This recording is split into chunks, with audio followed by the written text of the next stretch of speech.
Good morning बच्चों। आज हम आपको मुनरा जगत का भाग 2 पढ़ने जा रहे हैं। पहले एक बार पुनः हम लोग जान लें कि मुनरा जगत में कौन से जीव आते हैं। तो मोनेरा जगत में एक कोशिकी प्रोकैरियोटिक जीव आते हैं। मोनेरा जगत में एक कोशिकी प्रोकैरियोटिक जीव आते हैं। अब प्रोकैरियोटिक जीव ऐसे जीव जिनका शरीर एक ही कोशिका का बना होता है और उस कोशिका में केंद्रक का अभाव होता है। ठीक, जिस कोशिका में केंद्रक का अभाव होता है उस कोशिका को हम लोग प्रोकैरियोटिक कोशिका कहते हैं और ऐसे जीव को हम लोग प्रोकैरियोटिक जीव कहते हैं। ठीक है, तो ये बताया गया था आप लोगों को कि जो इसमें वे जीव आते हैं जिनका शरीर एक कोशिकी प्रोकैरियोटिक होता है। दूसरा पॉइंट, ये कहाँ कहाँ पाए जाते हैं? सर्वव्यापी होते हैं, अर्थात ये जल, थल, वायु के अलावा जंतु पौधों के शरीर में क्या होते हैं? पाए जाते हैं। इसके अतिरिक्त कुछ ऐसे इस जगत में कुछ ऐसे भी जीव होते हैं जो गर्म जल के झरने में लगभग 80 डिग्री सेल्सियस तापमान पर भी क्या होते हैं? जीवित रहते हैं। ठीक है, ये मोनेरा जगत में हम बताएं कि लक्षण है। ठीक है, इसमें कौन कौन आते हैं? इसमें जीवाणु आते हैं, नीले हरे शैवाल आते हैं, माइकोप्लाज्मा आते हैं। ठीक है, तो हम लोग ये पढ़ लिए थे। दूसरा हम लोग आज क्या पढ़ेंगे? प्लाज्मिड। ध्यान देना, जो प्लाज्मिड होता है जीवाणु की कोशिकाओं में जो गुणसूत्र होते हैं, गुणसूत्र के अलावा मतलब गुणसूत्र के अतिरिक्त कुछ विशेष प्रकार के अनुवांशिक पदार्थ पाए जाते हैं। जीवाणु की कोशिका में गुणसूत्र के अलावा कुछ विशेष प्रकार के अनुवांशिक पदार्थ पाए जाते हैं। उसी अनुवांशिक पदार्थ को क्या कहते हैं? प्लाज्मिड कहते हैं। ठीक है, हम लोगों में अनुवांशिक पदार्थ क्या होती है?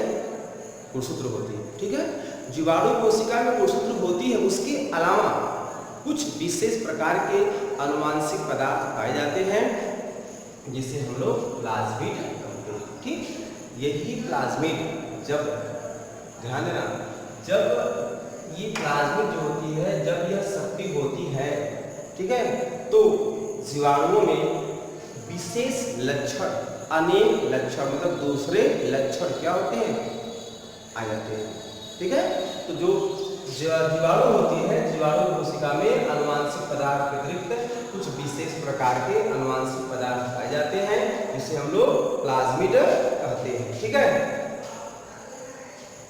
तो दूसरा हमारा टॉपिक है एपिसोम। जो एपिसोम है, जीवाणु की कोशिकाओं में प्लाज्मिड जो युग्म गुणसूत्र का भाग, मतलब ऐसे प्लाज्मिड जो कि गुणसूत्र का भाग बनते हैं, मतलब वे प्लाज्मिड जो गुणसूत्र का निर्माण करते हैं, गुणसूत्र के निर्माण में भाग लेते हैं, उस प्लाज्मिड को क्या कहते हैं? हम लोग एपिसोम कहते हैं। फिर सुनो बेटा, क्या कि जीवाणु की कोशिका में गुणसूत्र के अतिरिक्त विशेष प्रकार के अनुवांशिक पदार्थ पाए जाते हैं। उस अनुवांशिक पदार्थ को हम लोग क्या कहते हैं? उस अनुवांशिक पदार्थ को हम लोग प्लाज्मिड कहते हैं। ठीक, अब बताएं हम कि जब प्लाज्मिड सक्रिय होता है तो जीवाणुओं में नए लक्षण क्या होते हैं? उत्पन्न होते हैं। ठीक, इसी प्लाज्मिड की सहायता से अनेकों प्रकार की औषधियां भी क्या होती है? बनाई जाती है। दूसरा क्या है? एपिसोम। ऐसे प्लाज्मिड जो अनुवांशिक पदार्थ का भाग बनते हैं अर्थात गुणसूत्र का भाग बनते हैं, उसको हम लोग क्या बोलते हैं? एपिसोम कहते हैं। ठीक है, आगे हम लोग बढ़ रहे हैं बैक्टीरियल न्यूट्रिशन, अर्थात जीवाणु में पोषण। पोषण मतलब भोजन ग्रहण करना। पोषण मतलब क्या होता है? भोजन को ग्रहण करना।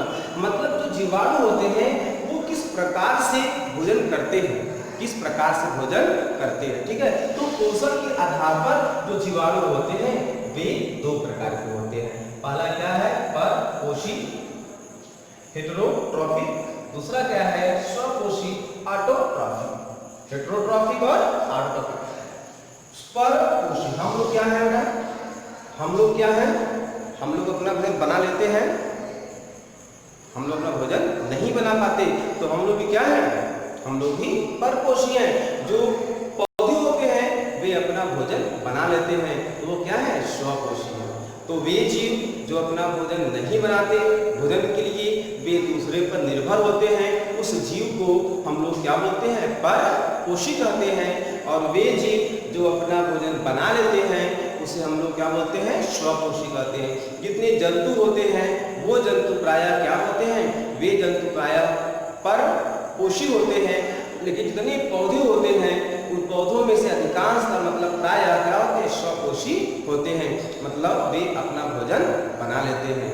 वो पौधे जो हरे होते हैं वे स्वपोषी होते हैं। कुछ ऐसे पौधे होते हैं जो अपना भोजन नहीं बनाते, वे भोजन के लिए दूसरे पौधे पर निर्भर होते हैं, उसको हम स्वपोषी नहीं कहेंगे, उसको क्या बनेंगे, परपोषी। से अमरबेल, जो अमरबेल है वो परपोषी है। ऐसा पौधा है वो जो जिसके अंदर भोजन के निर्माण की क्षमता नहीं होती। क्यों नहीं होती, क्योंकि उसमें सेलुलोज नहीं पाए जाते हैं। तो ऐसे जीव जो अपना भोजन नहीं बनाते, भोजन के लिए दूसरे पर निर्भर होते हैं, उसे हम लोग परपोषी कहते हैं। जो अपना भोजन बना लेते हैं उसे हम लोग क्या बोलते हैं, उसे हम लोग स्वपोषी कहते हैं। तो पोषण के आधार पर जीवाणु दो प्रकार के होते हैं, परपोषी और स्वपोषी। अब आप लोगों की आप बता रहे हो कि दोनों, तो पता है जीवाणु जो होते हैं, कुछ ऐसे जीवाणु होते हैं जो अपना भोजन बना लेते हैं तो वो स्वपोषी कहलाते हैं, और कुछ ऐसे जीवाणु होते हैं जो अपना भोजन नहीं बना पाते हैं तो क्या, वो परपोषी कहलाते हैं। कुछ वे जीवाणु जो अपना भोजन नहीं बनाते उसे हम लोग क्या बोलते हैं, उसे हम लोग परपोषी कहते हैं। और ये जीवाणु जो है भोजन के लिए दूसरे जीवों पर क्या होते हैं, निर्भर होते हैं। अब ये अपना भोजन क्यों नहीं बनाते, अभी हम बताया थे लोगों को कि अगले वीडियो में बताए थे या क्लास में बताए थे, जो जीवाणु जो होते हैं वे जीवाणु क्या करते हैं, वे जीवाणु जो अपना भोजन नहीं बनाते, मतलब जो जीवाणु होते हैं उनकी कोशिका के चारों कोशिका भित्ति पाई जाती है, इसलिए जीवाणु को कहा गया पादप जगत में रखा गया है। तो इनके ये परपोषी क्यों होते हैं, क्योंकि ये जीवाणु होते हैं इनकी कोशिकाओं मतलब इनमें पर्णहरिम नहीं होता।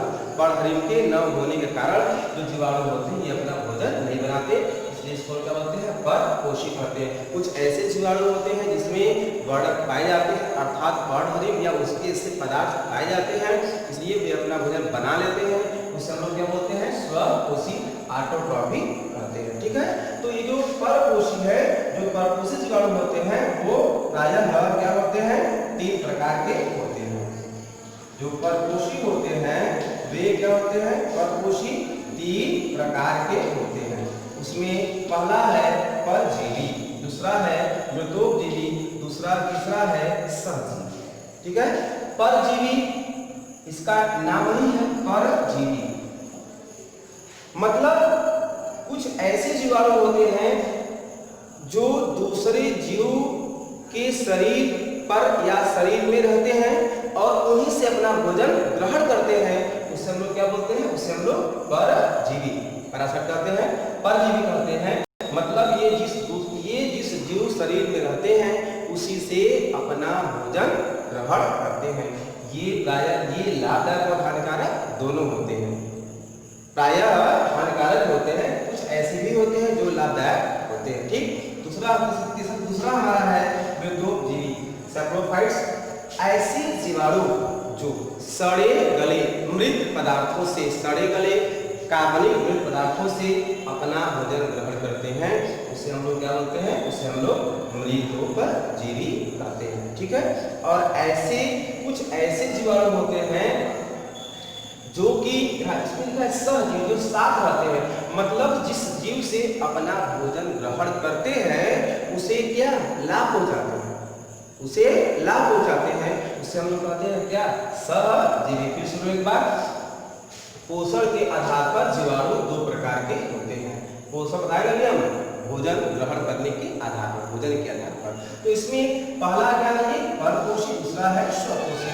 जो परपोषी होते हैं वे जीवाणु जो अपना भोजन नहीं बनाते, भोजन के लिए दूसरे पर निर्भर होते हैं, उसे हम लोग परपोषी कहते हैं। ये परपोषी क्यों होते हैं, इनमें पर्णहरिम नहीं होती। दूसरा क्या है, स्वपोषी।